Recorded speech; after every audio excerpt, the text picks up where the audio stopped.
Rockhopper here, and on my southward journey down the Dempster Highway through the Yukon and Northwest Territories, I've been awestruck by autumn. Won't you join me for the ride?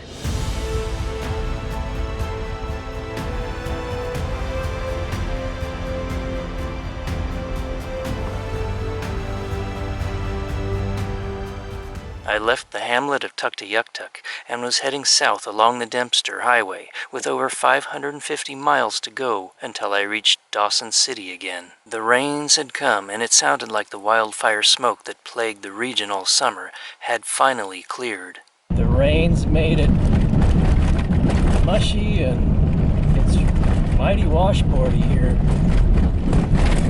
Bumpy and washboardy, and the rain has made it a little slick. Maintaining the road.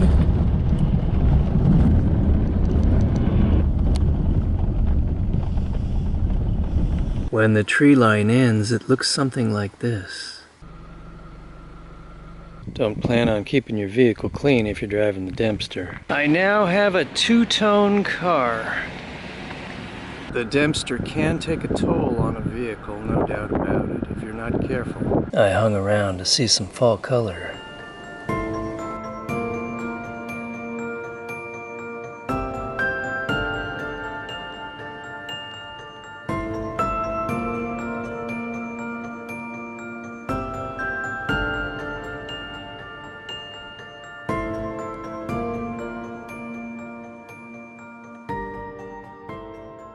Tell me your name? Yeah, my name is Wei.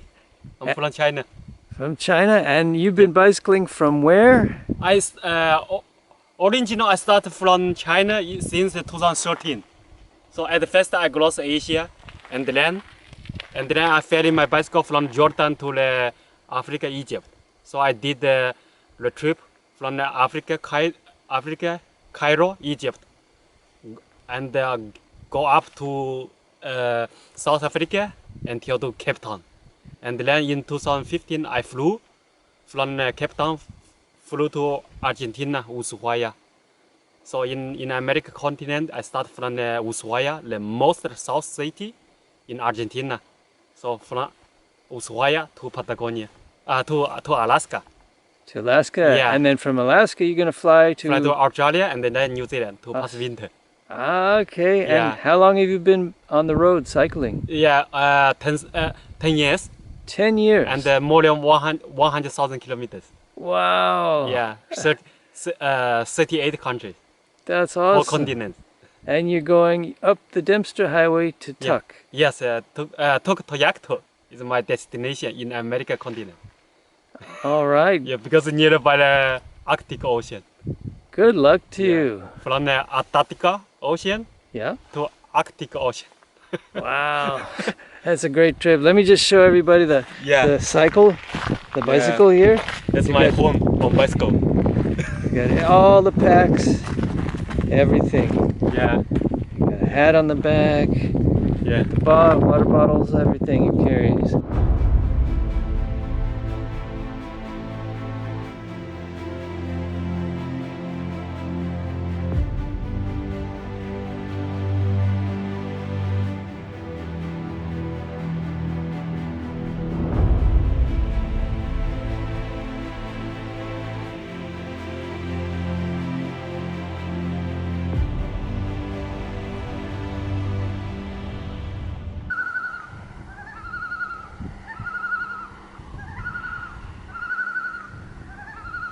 Returning to Inuvik, I found the rainbow and the lookout at Jack's Park.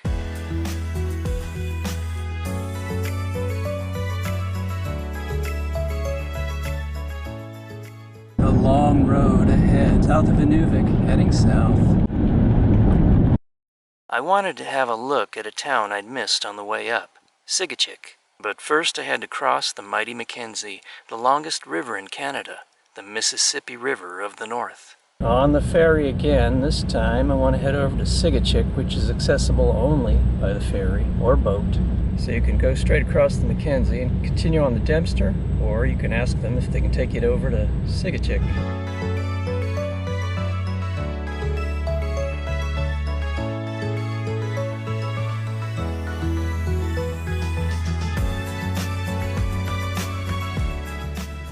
Welcome to Sigga, Chic. Sigga, Chic. On the McKenzie River. Overlooking it.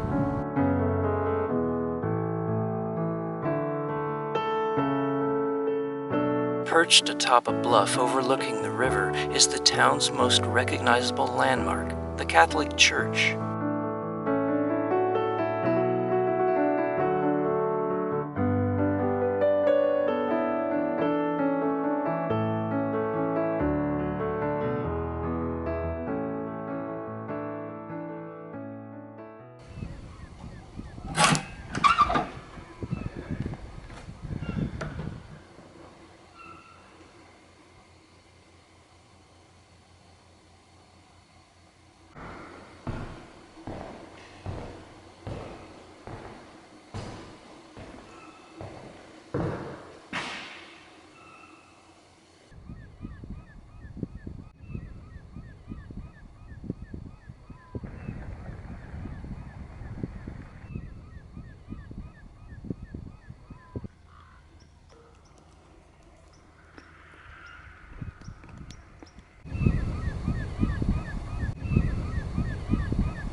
This is the Sigga Chic River, which means Arctic Red River. This is where the Sigga Chic River meets the mighty McKenzie River. There's a cup of tea and coffee if you like. Just come on into the band office.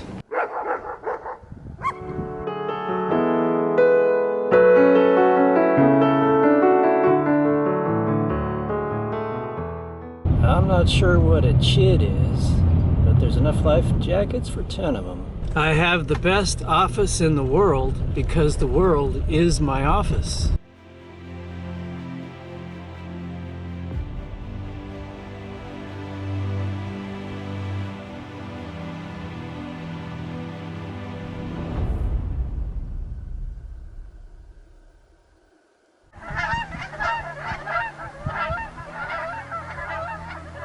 There's a big bear print right there.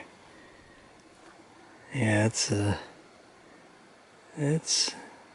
little bit bigger than my hand. Can you see my car out there in the distance where I'm parked for the evening?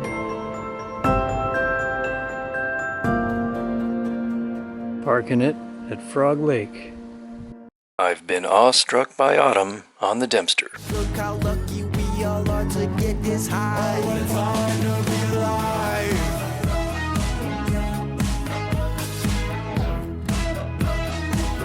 Oh, what a time, oh, what a time. Oh, what a time to be alive.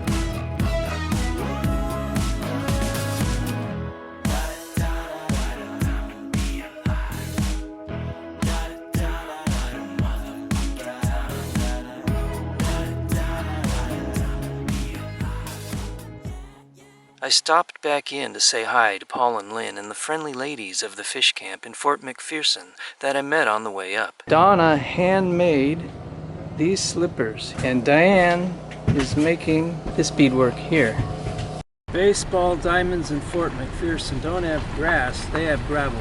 When it's raining hard, you have to be careful because the road has calcium chloride on it and it can be very slick and slippery. So you gotta pay attention, not only to that, but the potholes as well. You can get all kinds of weather here. Rain, mist, fog.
cable for the fiber optics line.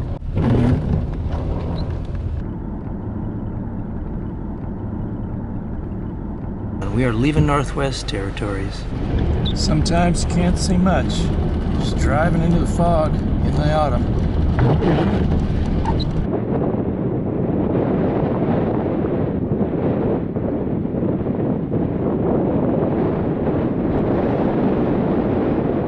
In the fall, wildlife comes down from the higher elevations and is more easily spotted.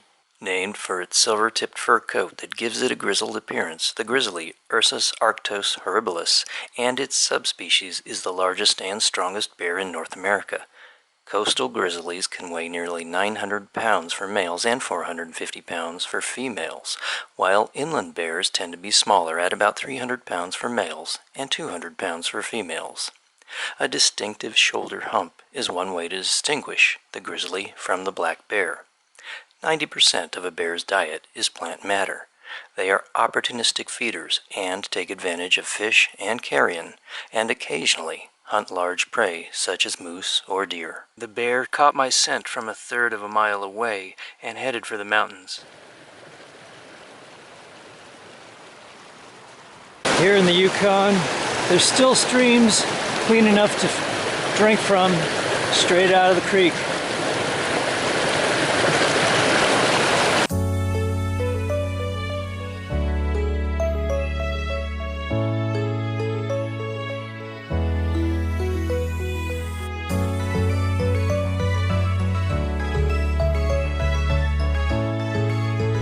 Still a flower out here.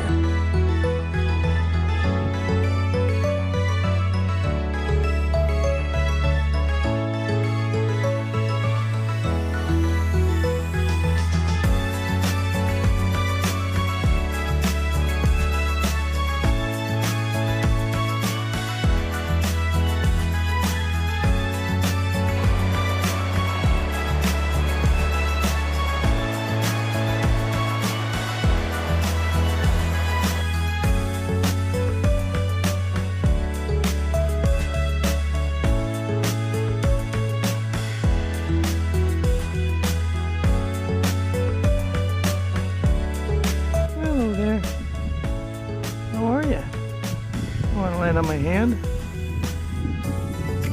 Go ahead. Here, land on my hand.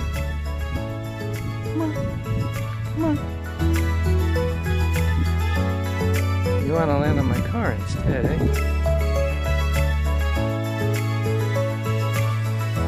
Yeah.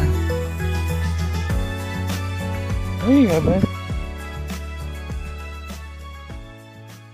You might see these tents or huts out in the middle of nowhere, and if they're near a lake, beside a lake, they might be fishing camps, and if they're not, well, they might be hunting camps.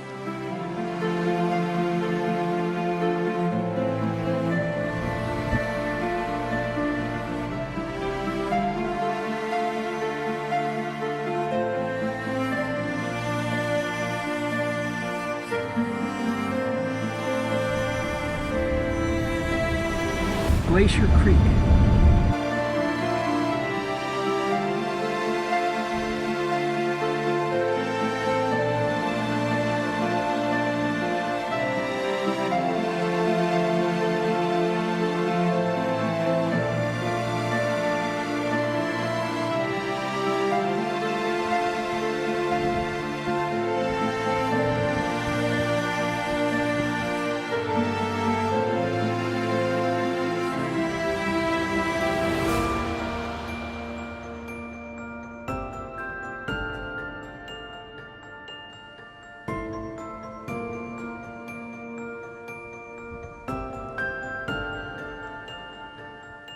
There's a bear right down there. Second bear of the day.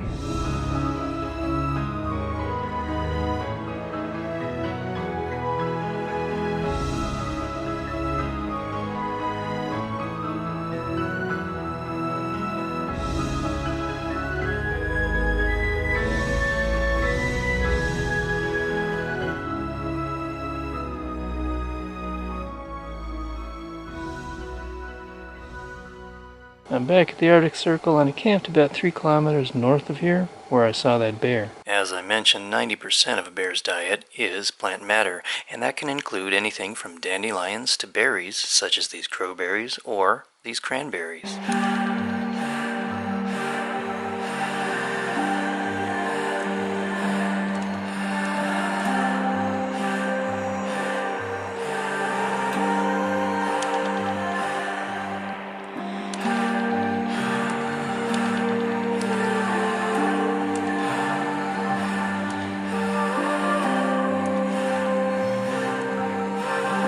A late season bumblebee trying to get some nectar.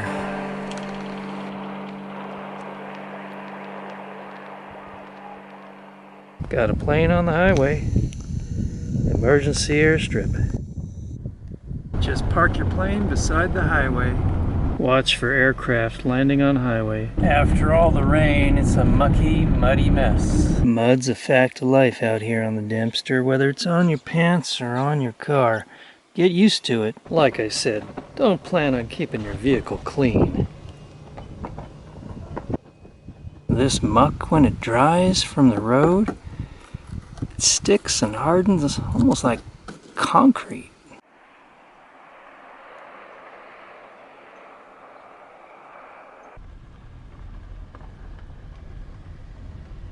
No fences, no houses, no power lines, no evidence of human intrusion of any kind.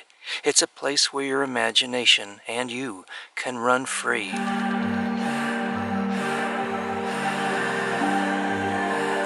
The burned tundra is regrowing quickly.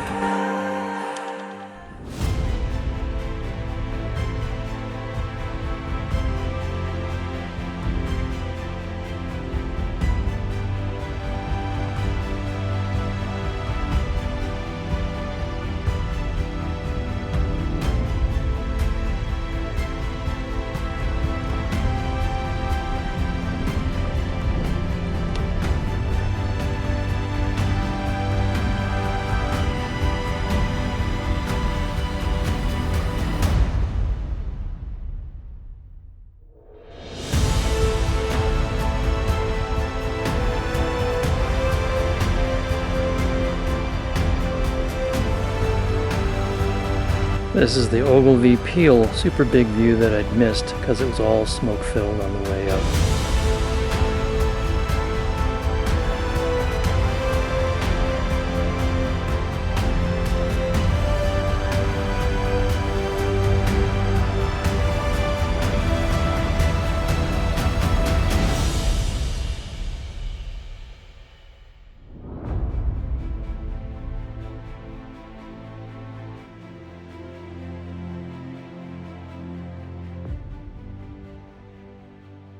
I'm parked in kind of an unusual place tonight. You can see the windsock there. So I am at the end of a runway which doesn't appear to be used very much at all. Mosquito. And I'm right by a river, so it's not bad. Got the dinner on the fire, and let's go have a look at the river. I'm parked to the right, as you can see, and this is the runway, and this is the river, literally a stone's throw from my car. I'm not sure if it's the Ogilvy or the Peel, but it's probably one of the two. Tonight's dinner delight is rice with fireweed, dandelion, and plantain. And I'm going to mix some spaghetti sauce in with that. I'll stir in some of this épaisse et riche. Don't know if I said that right. Thick and rich spaghetti sauce.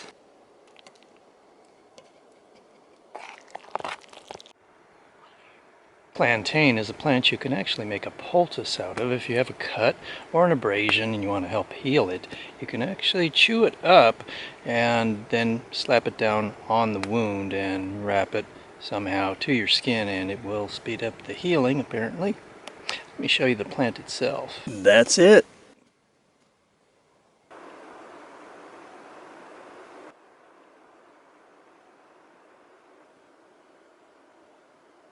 Hi, buddy. How's it going? He's only about 25 feet away from me. A beaver. There's two beavers here. I guess Mr. and Mrs. Check it out.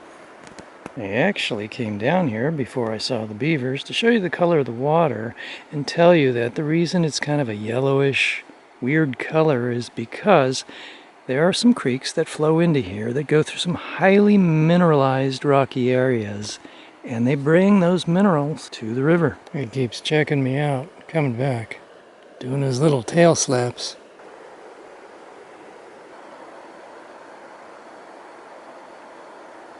Mr. Beaver's going home after a hard day of work. Right, Mr. Beaver?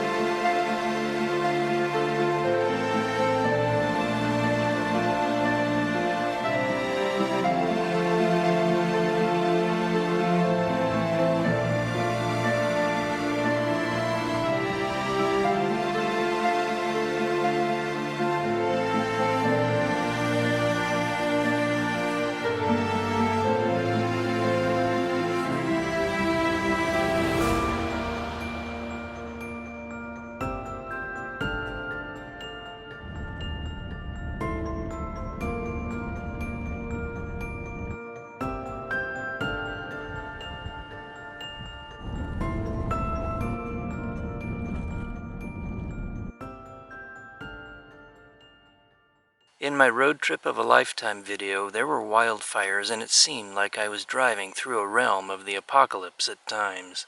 So I was glad I stayed until fall, when the rains came and the smoke cleared, and the images looked like majestic photos from a magazine. It was like driving and walking through a dreamscape.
Another casualty of the Dempster. We're back in Tombstone Territorial Park and the fall colors are hidden.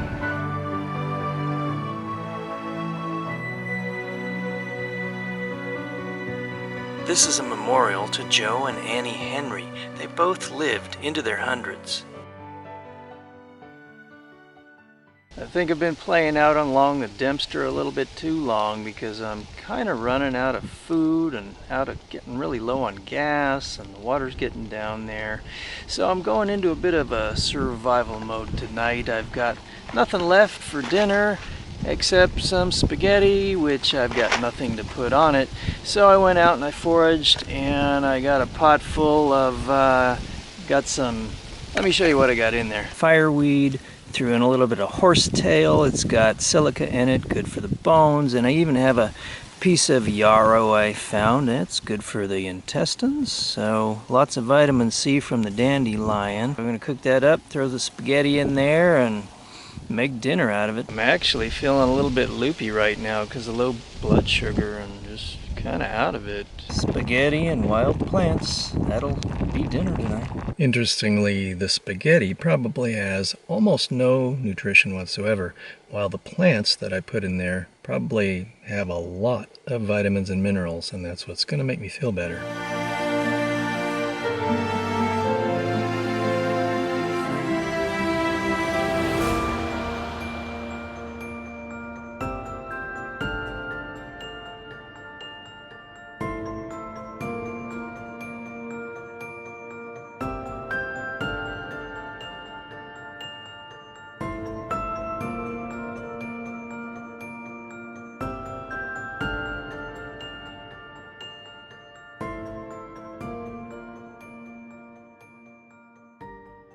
It was another very rainy night last night, and the morning was very beautiful though and sunny.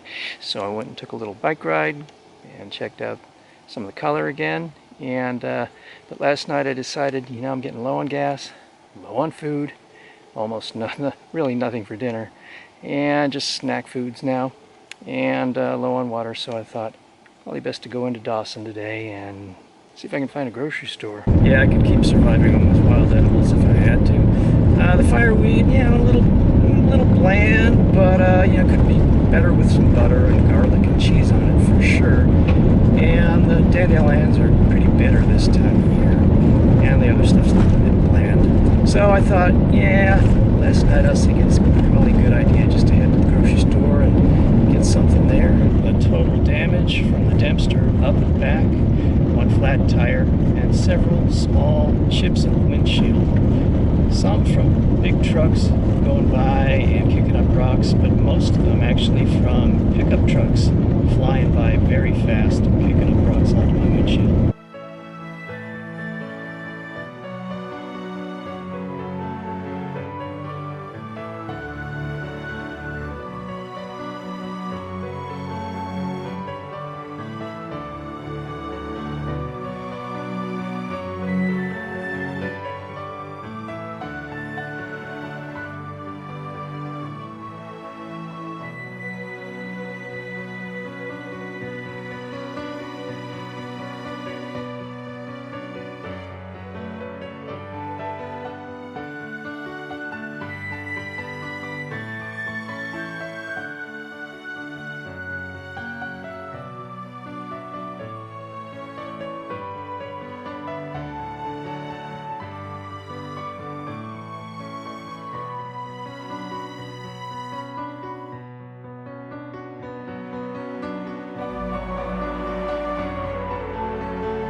Just hit pavement, so it looks like we're getting close to the end of the Dempster now. It's a law to drive with your headlights on if you're driving in the Yukon or Northwest Territories. The road in the Yukon section of the Dempster is considerably worse than that in the Northwest Territories. Life is like a highway, sometimes smooth, sometimes bumpy, sometimes straight, sometimes curvy, and sometimes you get stuck.